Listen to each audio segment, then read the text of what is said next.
And we have met compliance with official notifications. Roll call, please. Steve Stupak. Here. Laura Gapsky. Here. Brooke Taylor. Here. Mike Meyer. Here. Steve Olst. Here. I'm here. President Albrecht. Here. At this time, would everybody please join me in the Pledge of Allegiance? Allegiance to the flag of the United States and to the republic for which it stands, one nation, under God, indivisible, with liberty and justice for all.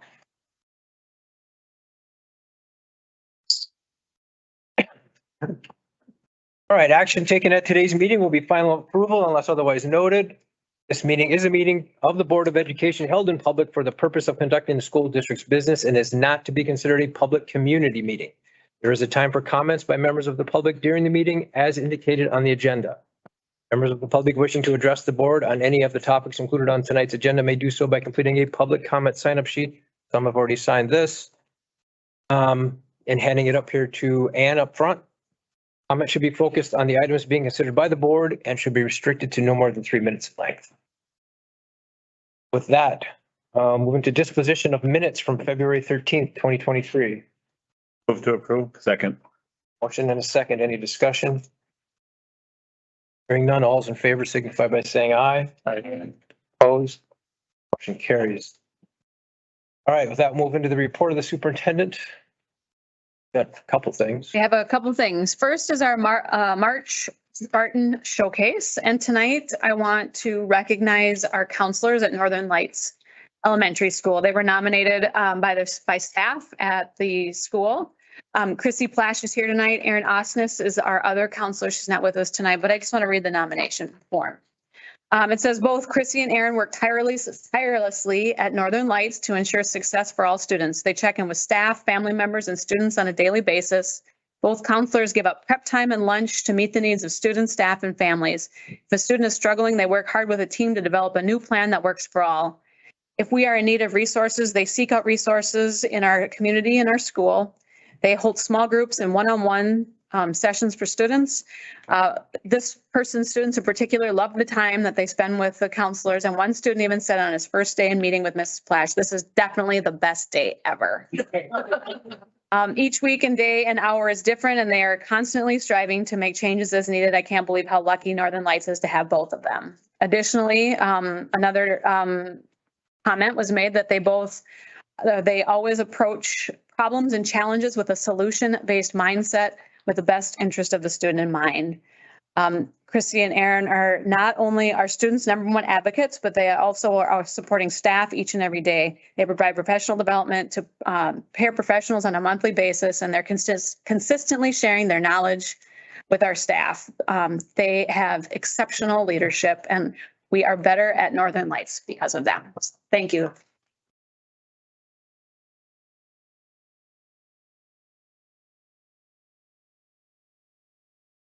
That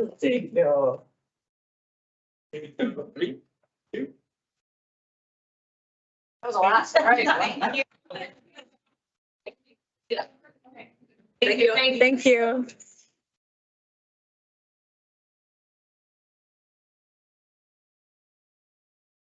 Okay. Right now, our student rep, Erin Johnson, is going to give us an update on what's going on at the high school. So our big thing coming up will be this Wednesday. We have our tennis retreat that will be a morning split between a presenter, Jeff Yalden, and our team bonding activities. That will be both smaller and larger activities, getting kids into different groups that they normally wouldn't hang out with and trying to build a better community. The focus will be on mental health along with smaller topics related to that. And DECA has even gotten a grant so that we can get t-shirts to all of our students for that day as well. In other news, we have our girls hockey team traveled down to state, become state runners up. Our boys basketball pulled off a win in overtime and will now play against Appleton in DC Everest on Thursday. Both hockey teams and both basketball teams hosted playoff games. Connor Krieger wrestled 2 weeks ago and had a 5th place podium finish. DECA has returned from state in Lake Geneva last week. Mock Trial competed in Madison for their state competition last week. Forensics had their competition last Wednesday at Northwestern after being postponed by 2 snow days. Last Wednesday, we had our spring sports meeting on Monday. Oh, sorry. Last Wednesday, we had our spring sports meeting along with our teacher conferences. That should be. Most of our spring sports will begin to start up in 2 weeks, but today we had the official start of track practices indoor at UWS. Our next parent-teacher conferences will be tomorrow with our new senior showcase, which will be a new way of seniors to present their senior projects. Music has their Pops concert tonight, and ACT Day will be March 22nd for juniors, along with Nelson interviews for selected seniors, as well as Community Service Day for underclassmen who still need to get their hours done. You have a lot going on. Busy month. So it was a very busy time of year. All right, Thanks, Sarah. Erin, we're really looking forward to a report from the retreat. Since it's new, it would be great to really just hear more about that if you got time, bud. And I think David's going to be there to help capture some footage for us. So Awesome. Thank you. thank you. All right, last informational item. At the committee of the whole last week, Principal Danielle Parrott shared updates from Northern Lights Elementary, and our district administrator, Amy Starzecki, shared updates from the first school consolidation advisory committee meeting that was held on February 20th. Can I make a comment about that? Yes, you may. So we had our second meeting on Thursday, and I just wanted to pose a question to the board. In kind of watching the emotion in the room when we were meeting on Thursday, I asked the question of the group whether they felt it was important maybe to adjust the work of that group as opposed to providing a recommendation to the school board. Perhaps what their role really should be is providing some important considerations for you to be thinking about, pros, cons, and other considerations in all of the different options and choices. And so I guess I just wanted to ask permission tonight to move forward with shifting the purpose of that committee to more of a, providing some information for the board, but the board ultimately working through a process, not that I'd be committee. in favor of that. I would as well. And so would I. I'll agree. Okay. Are there comments based on this topic? Other comments on this topic tonight? I've got 1, 2, 3, 4. I got 6 on school consolidation or closings. I'd like to hear those before we make a decision if possible. Yeah. Is there any way, I just want to make sure that the committee, because they were asked initially to make a decision or recommendation to us. And so now that it's shifting, is there a way to find out if that's what they're more comfortable with? Like, can we have them vote on it privately?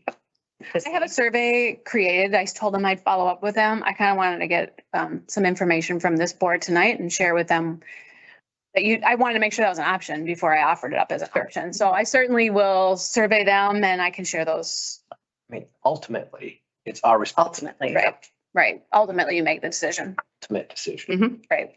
Does anybody want to hear? I do. definitely. All right, starting with Susan Mattson.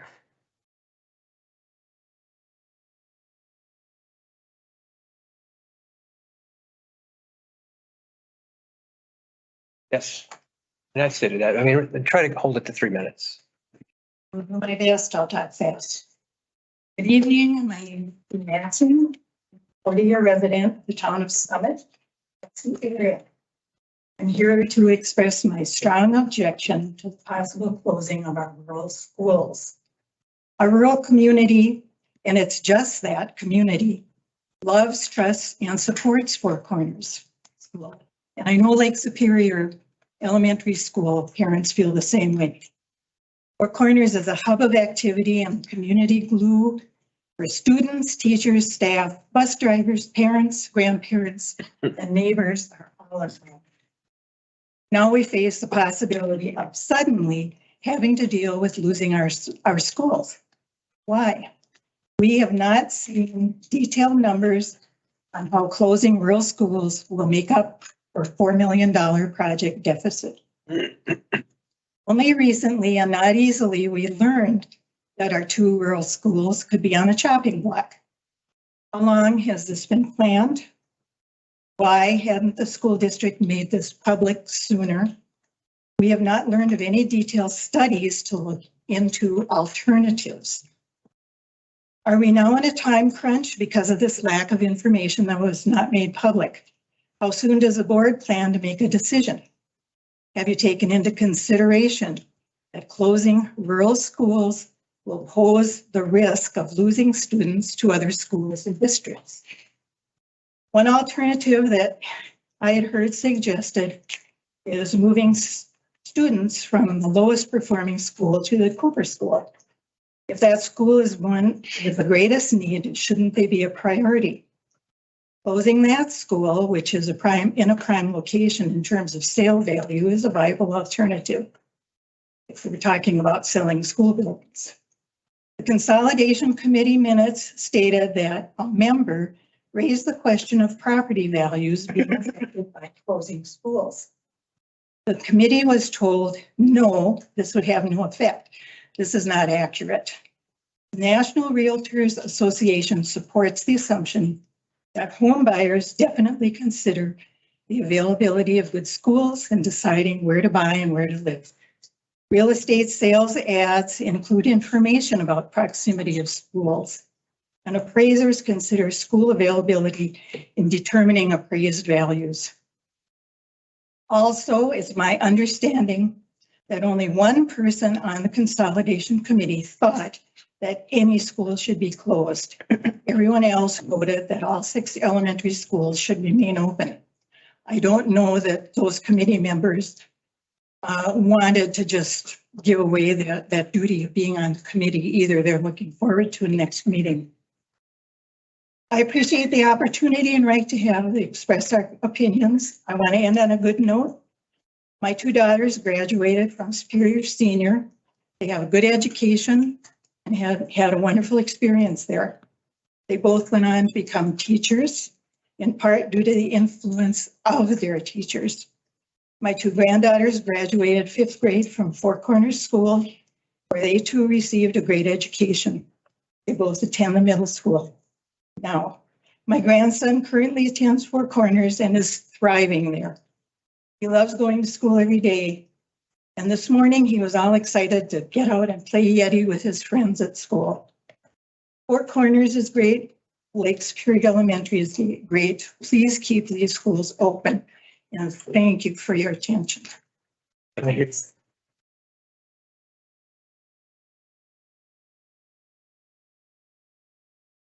Bill Sanda.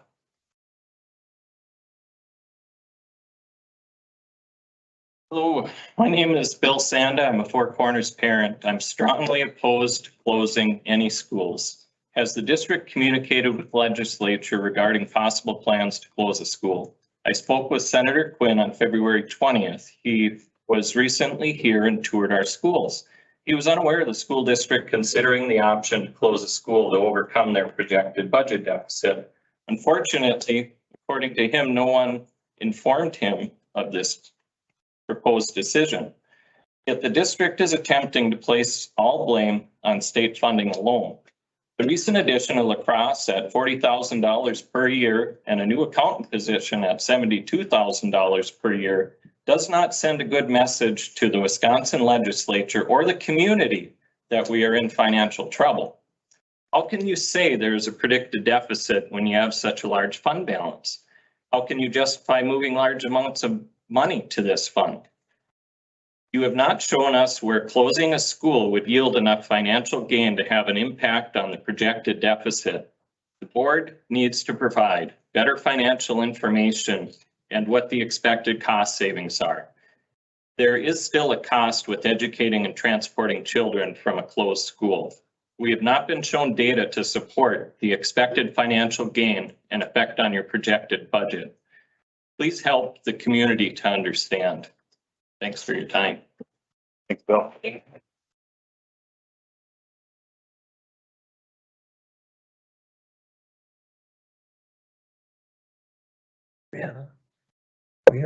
Brianna, is it Looks like Hoyt? Hagan. Hagan?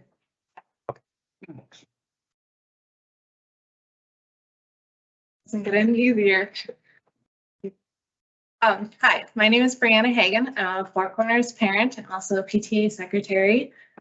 I live in the town of Oakland. I have 2 kids in Four Corners. I'm strongly opposed to any school consolidation. or closing any of our schools. We don't have any information on how a school closure would ultimately correct the overall deficit. What are the costliest things in our budget? Adding a new sports program, lacrosse, seems to go against the announcement of budget issues. Have you reached out to the community or researched any other options for the budget concerns?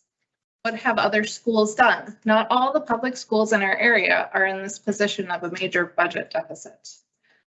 Some of my concerns with the school consolidation include 2+ hour bus rides for the kids. Already they're at an hour and a half. And it was mentioned in the consolidation meeting that no additional bus drivers would be hired if a school was closed, which is really concerning, to double that time on the bus, maybe for some of the kids.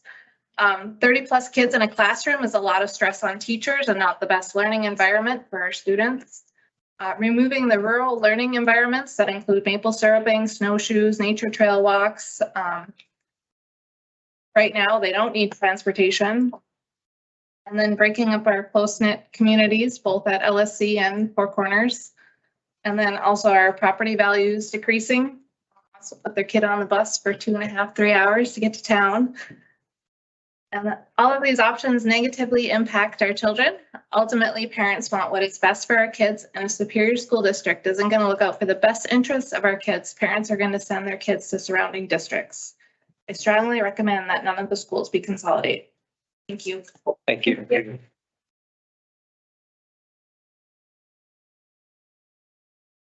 Jenny Rose.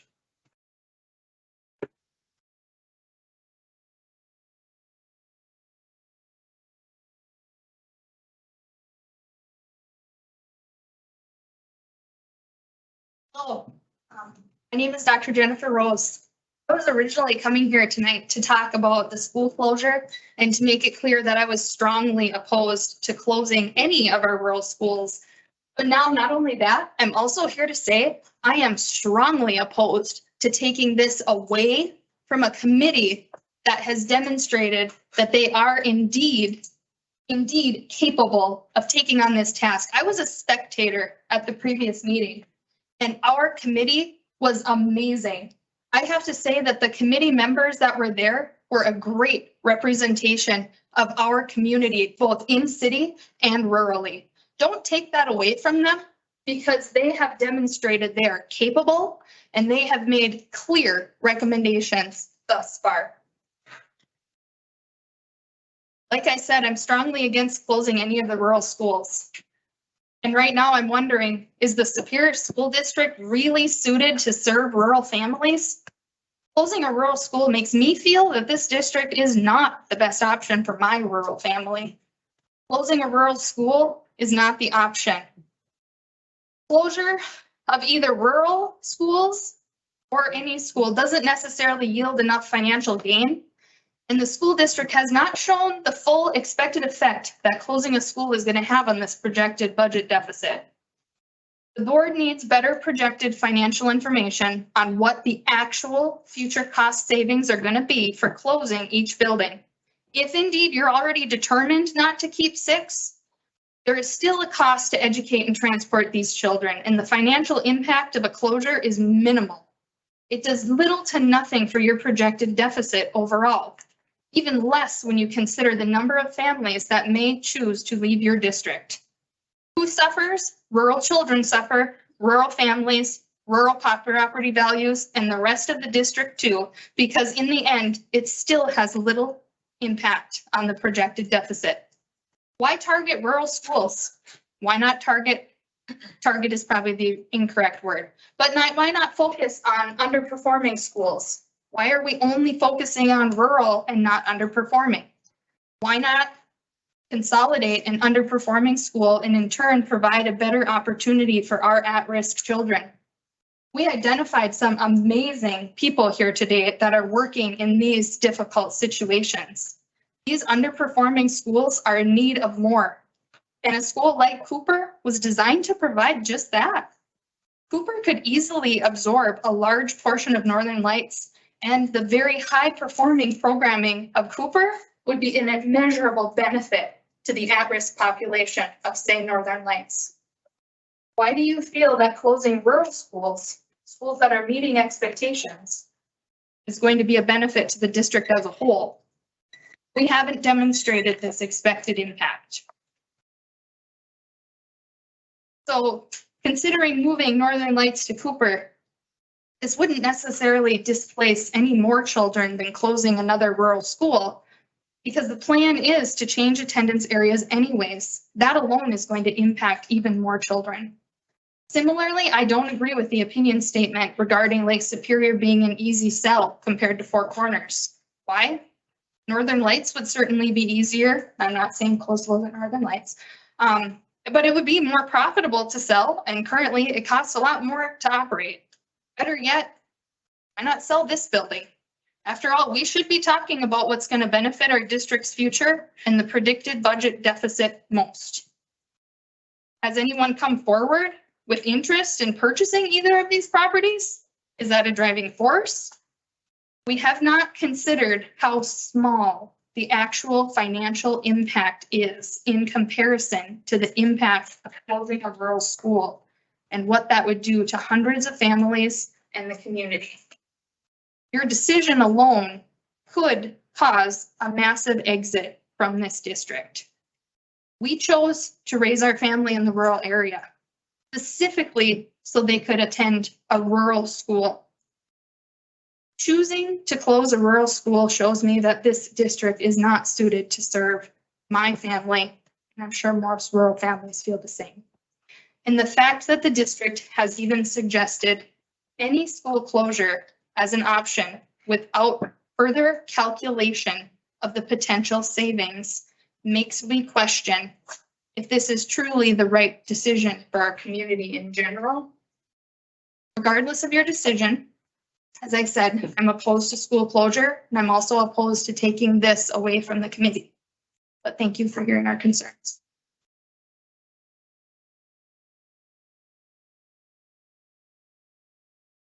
Michael Rose.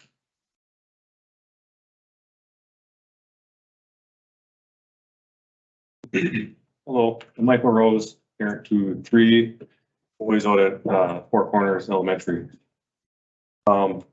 As you probably guessed, I'm strongly opposed to closing either of the rural schools.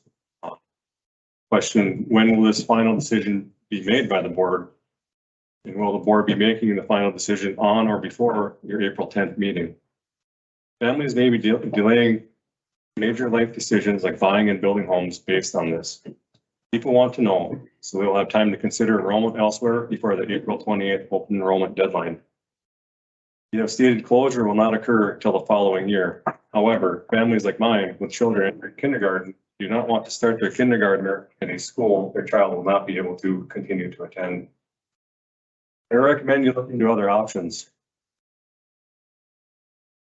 If Superior has so much to offer, why is enrollment dropping? Why are so many people choosing to enroll elsewhere? Would another district be better suited to meet our needs?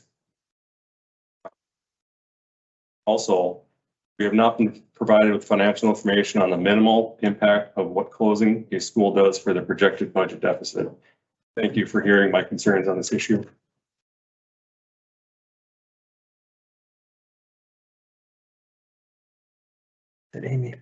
Amy Beagle?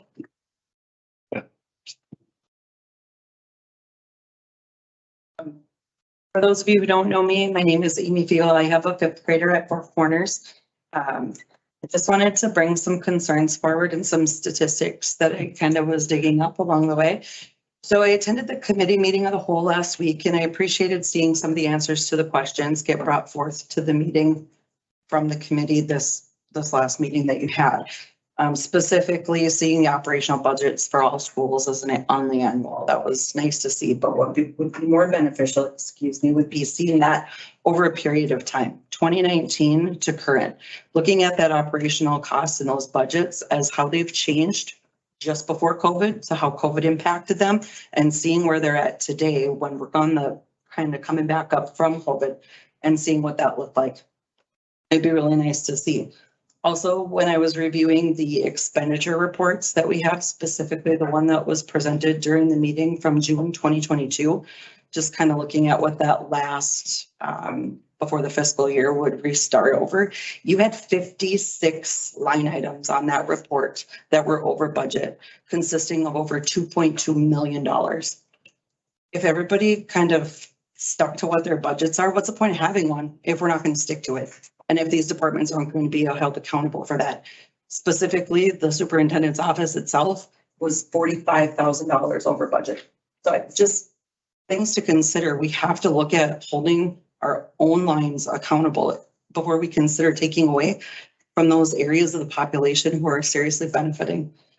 I know I've heard that DPR, well, we haven't gotten any of our increases, but in our August meeting, we talked about how our school benefited from 5.28% increase from DPI funding.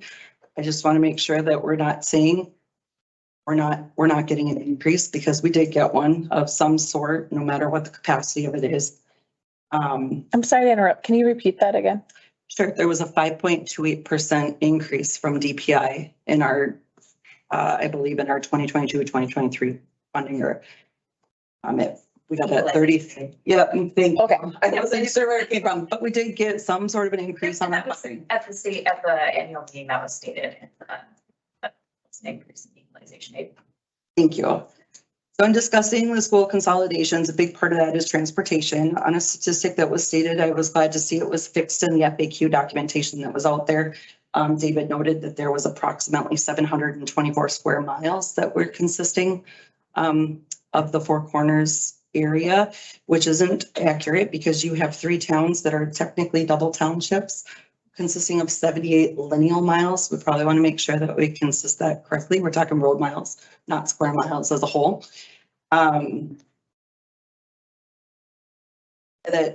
So each town has roughly 78 to 80 miles that we're impacting. So all the students on those 80 miles of road, 240 miles, which I did see is correct in the FAQ. Can I make a motion to give her another minute because I cut her off and. That's fine. Yes. Thank you. I've been allowing. I've been allowing it already, Laura, so I'm not going to stop so much. Thank you. At the committee of the whole meeting, I stated that 4 of your towns, so the town of Superior, town of Summit, town of Oakland, and town of Parkland, they built 29 new dwellings within the year of 2022. It's really important to note that they are on a growth. Taking that away directly impacts everything that these folks have been talking about. You're removing that ability for people to help sustain a community out in our rural areas when we could be looking at where's the growth within the city. So I went out and I took a look at what the strategical plan is for the city of Superior. There isn't much building space in the north end of our city. Everything that you're looking at is as you have your lines drawn today within Lake Superior and Bryant School. So when you're looking at everything that you're doing, you're not sustaining and helping these areas grow. If you choose to close schools in those areas, they're not, you're minimizing the growth of all of those places. So I just want the board to take a consideration about that. We're not here to basically impact the livelihood of all the other towns that we're trying to. If we don't work together, you're not going to have a population to feed any of these schools. So I thank you for the opportunity. I do ask that if the board decides to take away the voting powers of the committee that's there, that they choose to hold a meeting so that the entire community can come forth, do just what they're doing at these meetings. So 1 or 2, if you have to, special meeting so that the community as a whole can express their concerns for these. Thank you. Meeting tomorrow, right?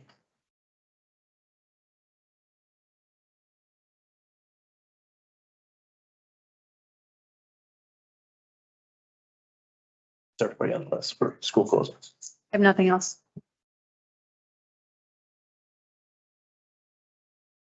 Forward with the. Well, So just to go back to Brooke's point before public comment, I will send a survey out to that committee and I'll share that survey with the board. right. Before we make a decision of what to do. Yeah, I just want to know if it was an option from your perspective. So I'll let you know what the committee, how they feel. Yeah, if they want to make a decision to bring forward to us, that's fine. Okay. Let's hear what they have to say. And again, it needs to be clear though, that it's a recommendation. We value that input. We value their time. But there is again, information that the board has and the longevity of the history, that it is ultimately, the board's decision. Highly holding that information, as important as well, but not the final decision. Can I make a suggestion too, that the survey and even the votes perhaps be anonymous as much as possible? Because I think that's a really big concern for these people on the committee is the backlash that they could potentially receive. I was planning on it being anonymous. Yeah. And I think the more information that we receive for each one of you that presented tonight, well, there were some things that were brought up that I was not aware of. I get the feeling sometimes that people in the community think that we are all knowing, that we've got everything in our hands. We're making these decisions without consideration from the public. And that is far from where I am, or I'm hoping from where my other board members are.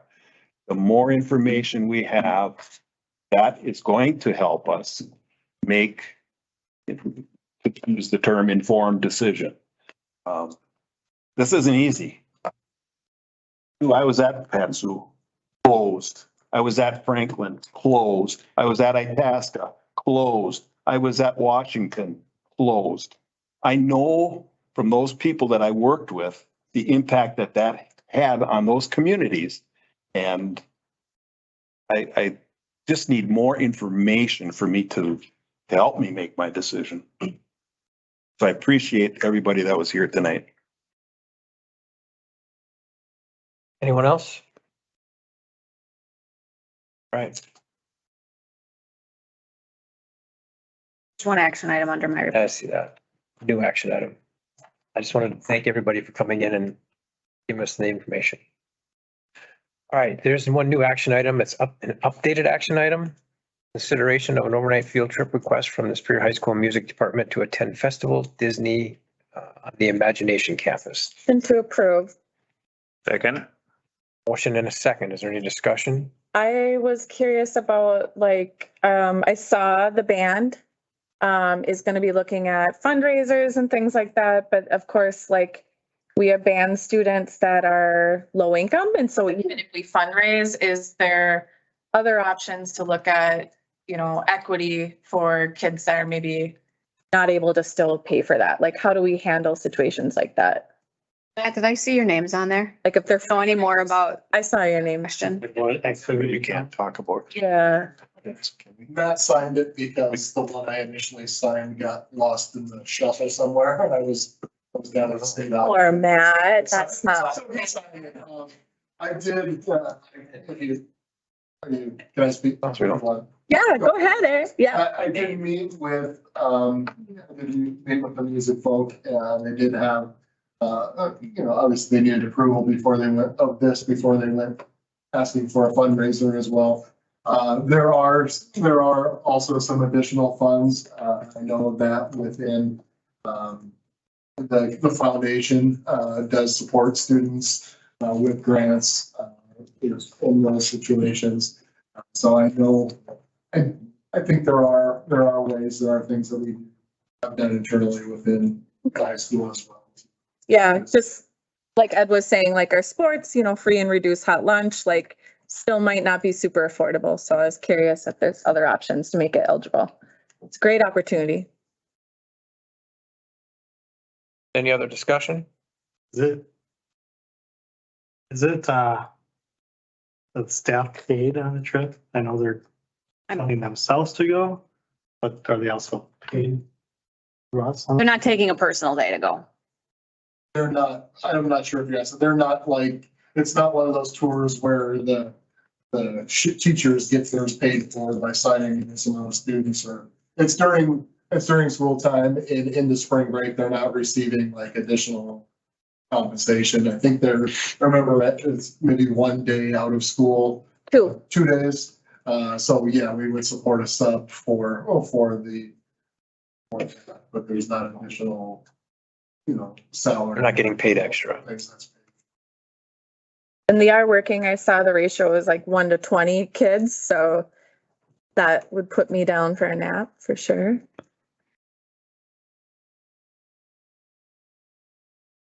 Any other discussion?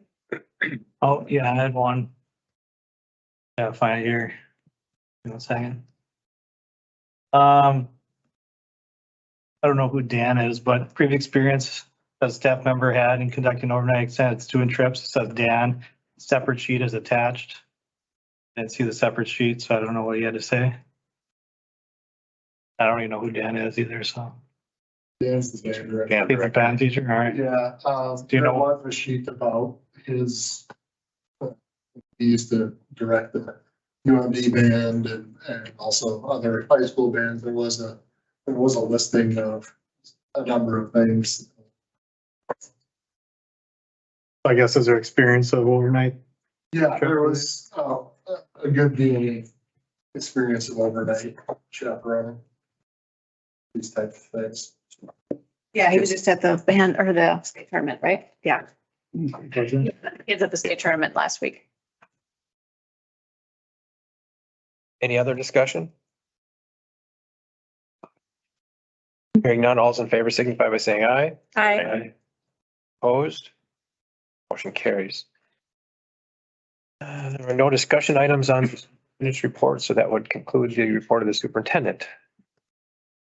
That will move into board committee reports, starting off with the Teaching and Learning Committee. There are no action items and no discussion items, one informational item, and that is at the committee of the whole meeting last Wednesday. Caitlin Knoll presented on senior projects, ACP planning, and gave us a recap on their trip down to Superior Days. I'll make a motion to approve the Teaching and Learning Committee report. Second. And then a second, all those in favor signify by saying aye. Aye. Opposed? Motion carries. Budget and Insurance Committee, there's 3 action items. The first one is administration recommends approval to accept gifts, grants, and bequests received the month prior. Move to approve. Second. Motion and a second. Is there any discussion? Thank you. Hearing none, all's in favor signify by saying aye. Aye. Opposed? Motion carries. Second action item is the committee recommends approval of request for new school activity account for the NBC Spartan Sports Complex sponsorships, which will help with repairs needed in the next 5 years. Move to approve. Second. Motion and a second. Is there any discussion? Hearing none, all's in favor signify by saying aye. Aye.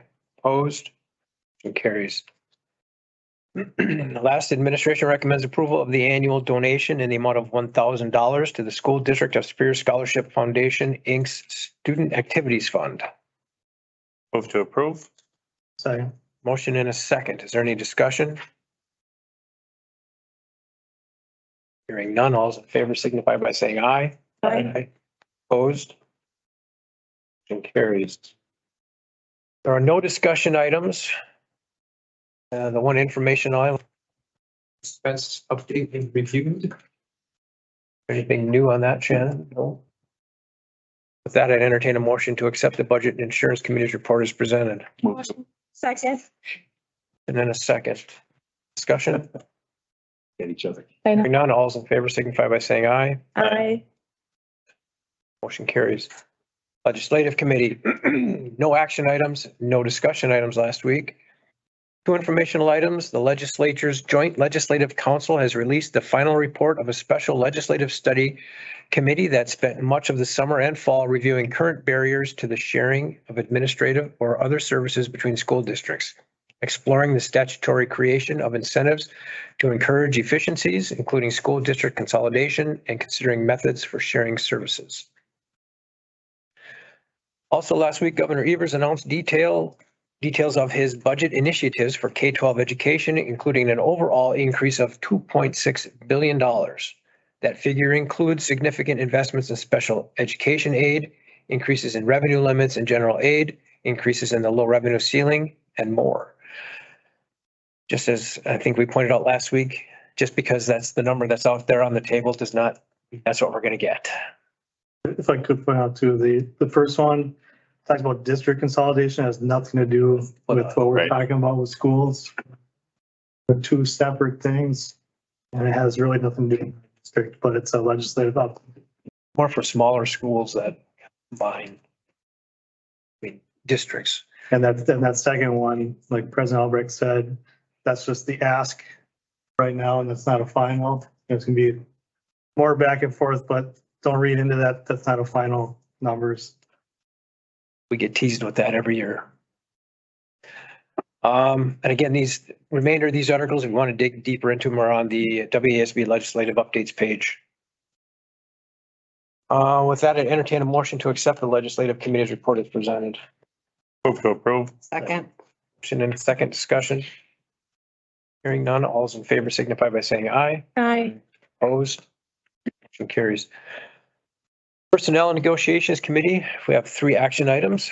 Administration recommends approval of the March 2023 new hires, transfers, and separations report. Move to approve. Motion and a second. Any discussion?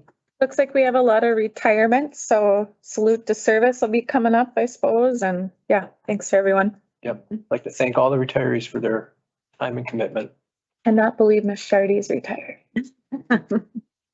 Any other discussion? Hearing none, all those in favor signify by saying aye. Aye. Opposed? Motion carries. Next, the administration recommends approval of the new job description and new salary schedule for the district accountant position. This position will be in the professional category of the employee handbook and was previously titled bookkeeper. Motion to approve.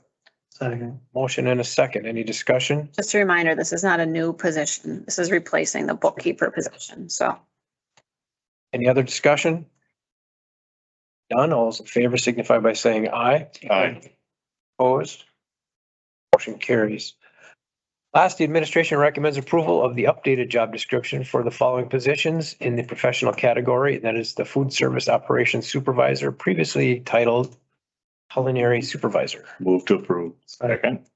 Motion and a second. Any discussion on this? just a reminder, this is not a new position. This is also a position that's built into our budget. Why did Jamie want to switch it? I mean, he was excited about the chef, so I'm just, He's looking more for overall operations supervisor as opposed to the he's not here. No, okay.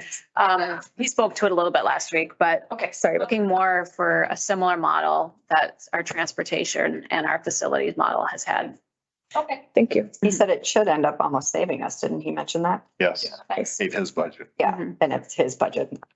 Not fun 10. Yep. Any other discussion? Hearing none, all those in favor signify by saying aye. Aye. It carries. There were no discussion items and no informational items.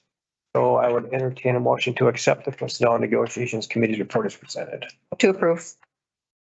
Second. Motion and a second. Discussion.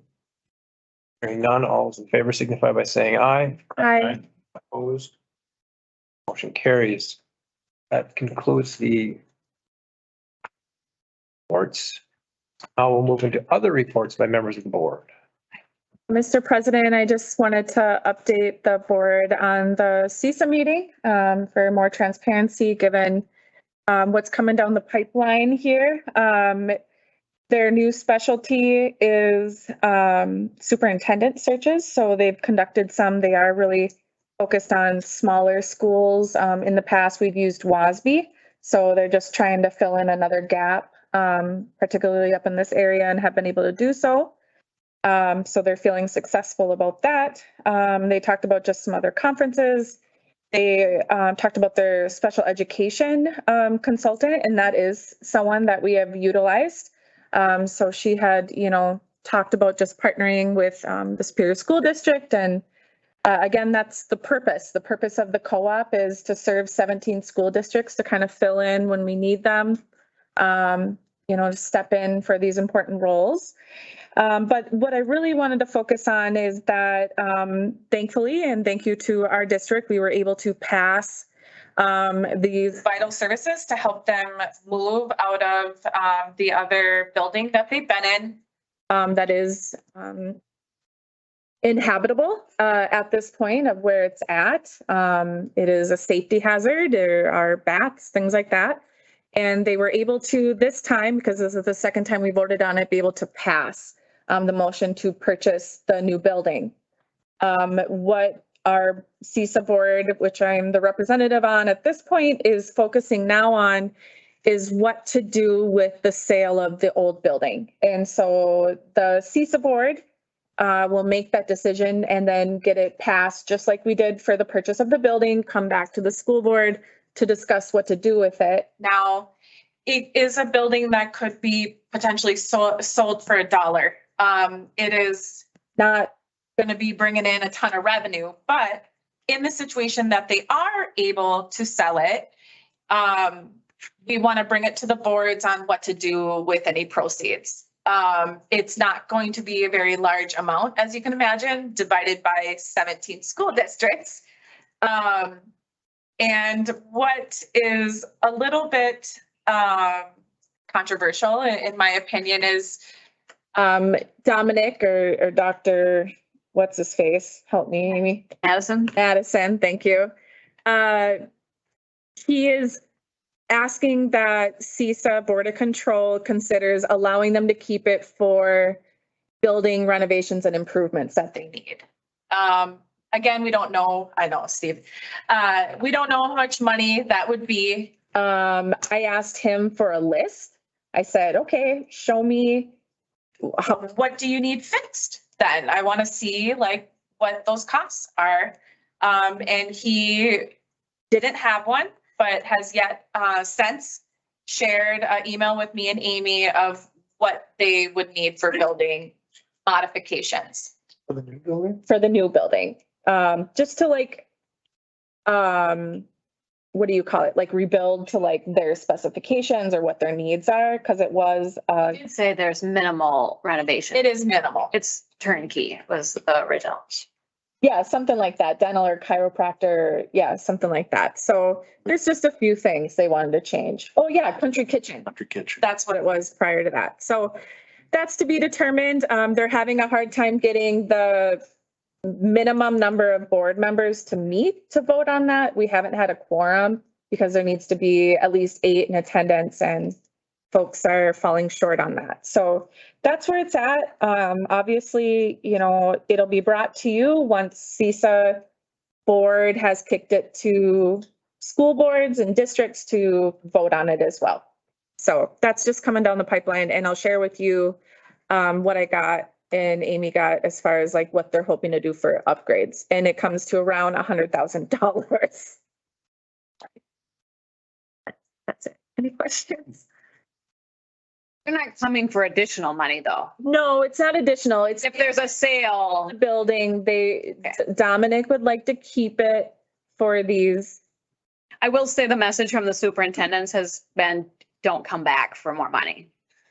So yeah, this is. I think that's kind of why he wants to pocket this. Yeah. Well, I don't know, pocket this. In his own pocket. No. If there's a need to renovate space, then they don't want to come. We're not going to bring this back to our boards. Right. Yeah. Yep. Okay, questions? I'm looking at you. Statements, that money should come back to each district. Yeah. Statements. Yeah. And we pay CISA to do a job and they make money off of every district and they need to add a cubicle or do whatever they need to do. They come up with their funding for that. But that money, sale of building should come back to us and every other district. I agree, even if it's $1. Specials, We'll pass the word. I think a lot of board members were feeling similar. Yes. Yep. And it might be a good meeting to have him here to answer those questions too. I mean, again, like when I asked about like what upgrades do we need, I didn't know, you know, and he had to go get that information. So I think it would be important for him to be here, Amy. Likelihood they get a significant amount of money for the sale of that building is pretty low. Very unlikely. Agree. Okay, I just wanted to include everyone in that since it's another big thing. So if it passes, you'll get the resolution and you'll get more details. Thank you. Thank you, Laura, for the update. Anybody else? So, I guess I'll do a little update on the, meet and confer that we had with the teachers. First, again, I just wanted to acknowledge, a thanks to them for meeting, for preparing the slideshow and getting the data for the survey, and sharing so openly with us. I know that the board members, you all have received the slideshow that they presented, so I'll try to keep it brief, but share things maybe that were additional that evening. First of all, the morale in the district seems to be up from last year, which is a positive. There's still work to be done, but it seems that we are trending in the right direction. They did bring up the Spartan grade and what to do with that. They brought up the cell phone policy to potentially be considered at the high school because they feel it's working well at the middle school. They did ask us to revisit the elementary transfer process for teachers, especially with the potential of the consolidation happening. They asked that we include 4K when speaking about elementary. A teacher got up and shared that. The secondary process for employees as well, the transfer process, they had a teacher get up and suggest an internal option for specialists in particular. They asked that we unfreeze the 2014-2015 school year. They asked that we look at the HRA, which hasn't changed in about 16 years. They asked to consider an increase in longevity pay. They asked to give more input on calendar choices and professional development days. In regards to health insurance, they asked that we continue to have a committee to revisit and do comparisons when it's time to renew. So I believe that's next year. Yep. They did share the statistic, which I know Molly shared, 37% of our district employees take our insurance. I was actually pretty shocked to hear that low of a number. They talked extensively about mental health, not only for our students, but our staff as well. And then a teacher shared the potential for more training for SEL for teachers to feel more comfortable teaching it.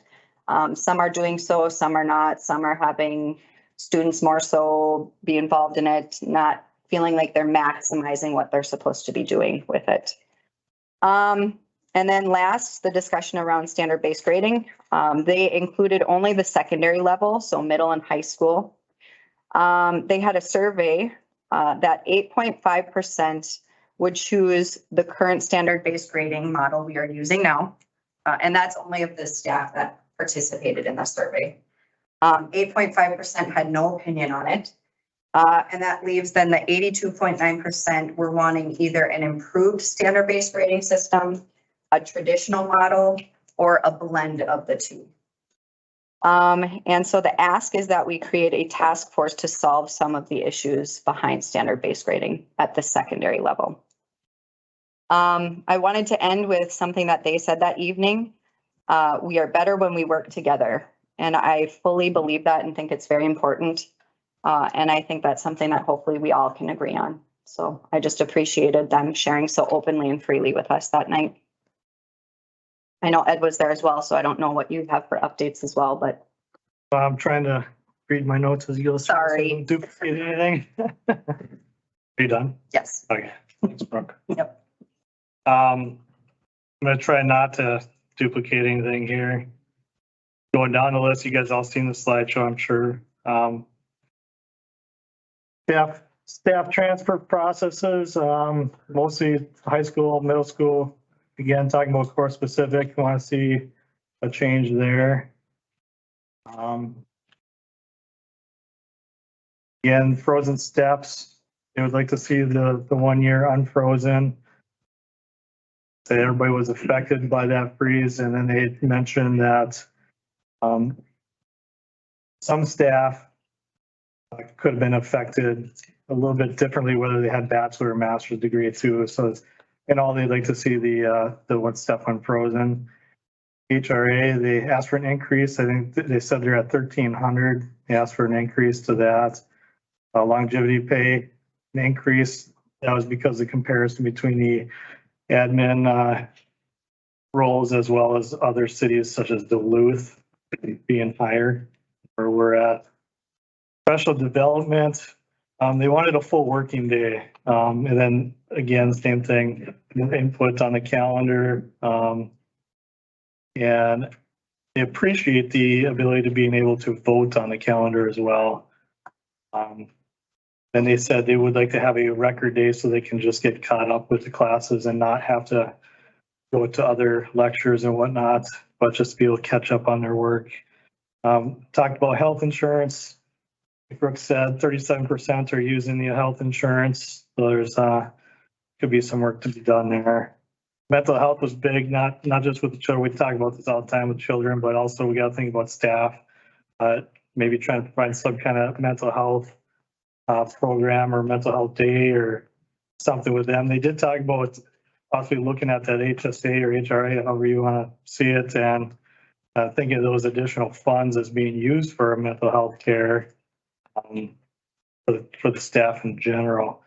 And then to touch on the SEL, again, someone said we expect high quality out of our teachers, but the SEL is not a subject that a lot of teachers excel in or highly qualified to be teaching. So maybe more teaching, more education there, or finding a different way to present that to students with qualified persons. Yeah, and they appreciate the value of their voice being heard by us. Yeah. Standards-based grading was the last topic. I had lots. We had one teacher, a chemistry teacher, talk about maybe standards-based grading isn't really applying very well in those lessons. For example, difference between formative and summative lessons. Formative work was described as practice, and many students know that they're not graded on it and aren't practicing or doing those formative assignments. And as in, a correlation to sports, you wouldn't have a basketball team that doesn't practice.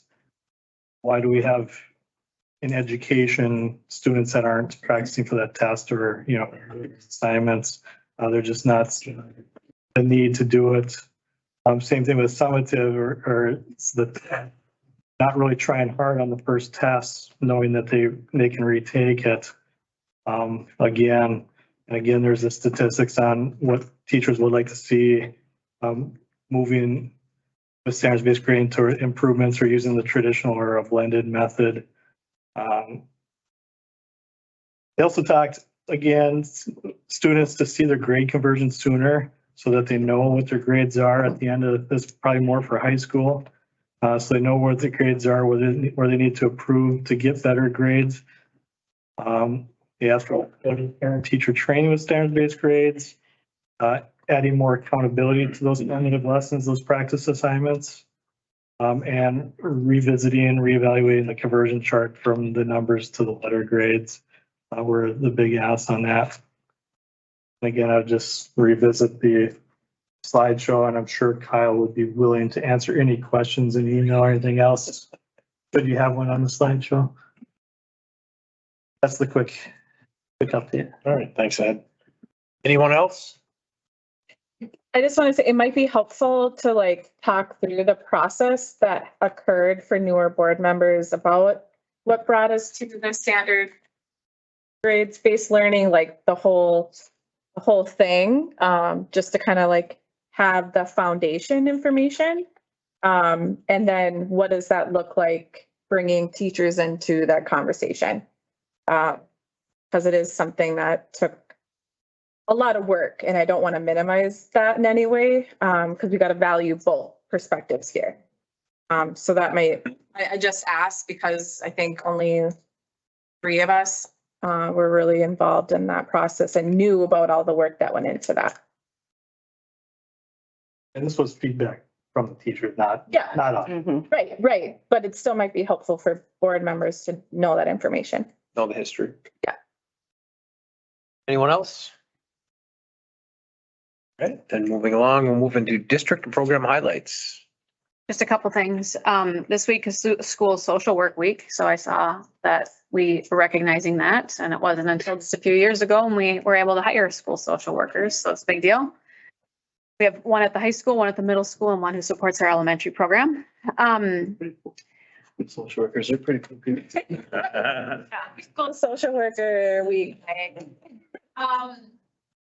You mentioned the other 2 things. The senior showcase is happening tomorrow night with a senior project, so I'm going to try to swing by and see those projects. And then just pretty proud of our Spartans in the last week with playoffs and making us proud. And so it's been fun to watch. for all of our. Exciting week. But I see once again, we get to make the longest trip to our basketball game where we will travel 240 miles and our opponent will travel 90. It's good that we posted a couple of games. That is very good, but that's because you win. You win, you get to host. That's right. Without.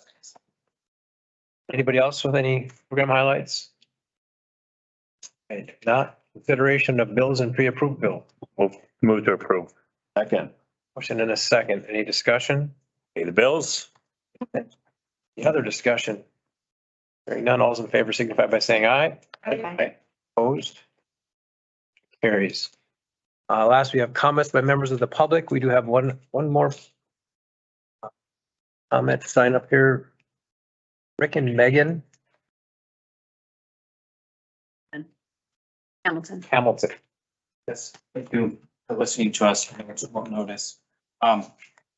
First off, before I start, I think it's probably appropriate for Aaron to leave this room before I speak.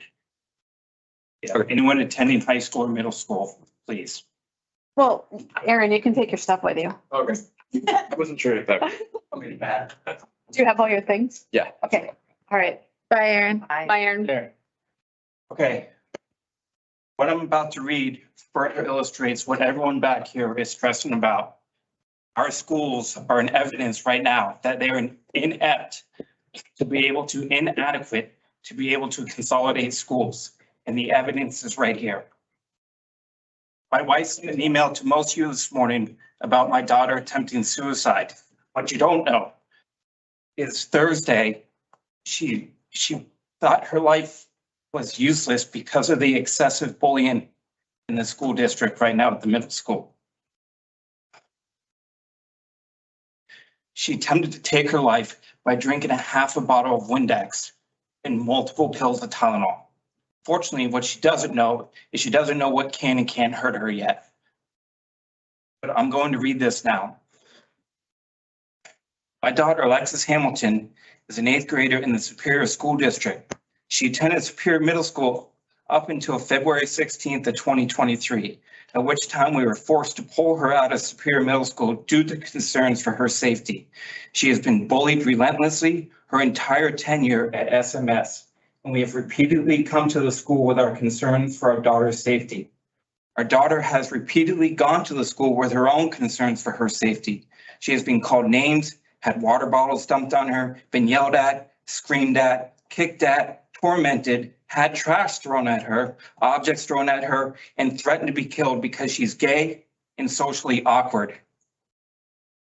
The last one alone is a hate crime. I don't believe anything was done about this hate crime because a week or two after his bullying, the bullying and the behavior only escalated. We had to contact the school again a week later to get him to stay away from our daughter, at which time they informed us there was an ongoing investigation. 9 days later, due to complacency, we sent a formal email including Amy Starzecki demanding the action. He was still threatening to kill our daughter. She did not respond. This is only one of the many times we've contacted the school regarding bullying. There's supposedly a zero tolerance for bullying, but has proven time and time again to be a sentiment of false security to the students and to the parents of this district. Taken directly from the Superior School District's webpage and is a quote from the district administrator, Amy Starzecki herself. In an effort to achieve our mission and vision, this district is committed to creating a positive school culture and environment. There is no way a positive school culture and environment can be built when this district is so complacent and detached from the extreme bullying that is currently happening right now in front of our noses every day. These disgusting acts, these bullies led my daughter to attempt to commit suicide on Thursday, March 2nd, 2023. She was brought to EMS. She was brought in by EMS to the hospital where luckily she was medically cleared and transferred to Miller DeWan, where she has already tried to kill herself twice. Let that sink in. 2 more times this weekend. She has attempted to kill herself twice this weekend in a medical facility. While in the facility, designed for crisis intervention and relief, she has already tried to end her life 2 more times. She has lost all hope based on the bullying she has received at SMS and complacency of staff ignoring and downplaying her concerns. We included Amy Starzecki in email chain voicing our concerns, including the escalating behaviors of one of her bullies after the hate crime was supposedly addressed with him. This was on April 1st of 2022, almost a year ago. And Amy Starzecki, yet again, did not respond. Amy Starzecki supposedly cares about bullying and about the mental health of the children in the Superior School District, but she did not have time to respond to a hate crime and death threats made to one of the children in her care. She should be ashamed of herself. Mary Ann Bonneville is a counselor at SMS. She was supposed to be a point of contact that my daughter could go to voice concerns or report bullying. Mary Ann downplayed her concerns so much that she no longer felt safe going to a counselor with the torture she was experiencing at SMS. A grown adult minimizing and ignoring the concerns of a child she was meant to care for while at SMS. She should be ashamed of herself. Every time there's a new act of bullying and we bring the concern forward to staff, it's as if we were starting over. If no one knows what's going on, the lack of communication is clear. I can see why my daughter believes there's no hope because complacency has taken over once again. This complacency has led my daughter to miss out on a lot of teen years. She has been in and out of crisis facilities and mental health rehab facilities when she should be at home hanging out with her family around a fire during the summertime enjoying s'mores. Every time we open up to anyone about this bullying, my daughter's experiencing SMS.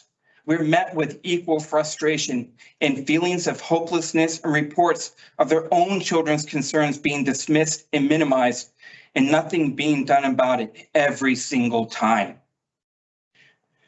We chose to live here after retiring from the military. We chose this area as our forever home. We chose this area because we thought there was a sense of community, that there was a sense of home that would be the best for our children. We thought this would be a great place to raise a family. This is not the case. Next week marks Alexa's 14th birthday. I don't even know if she'll be home as of yet again.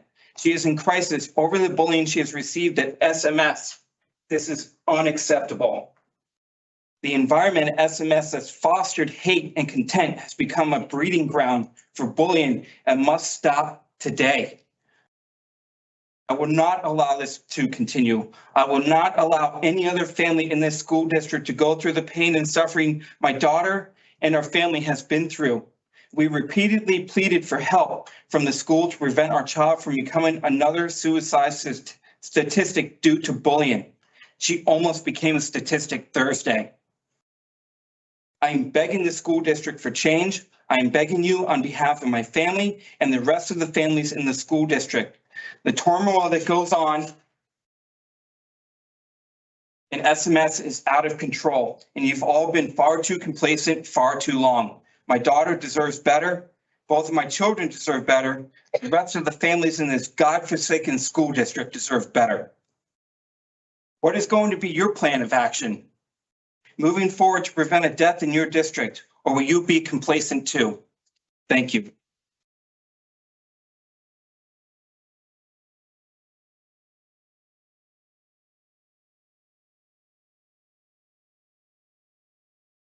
Did you get any other comment cards? No. No. All right. With that, the meeting's adjourned. Thank you, everyone. Yeah.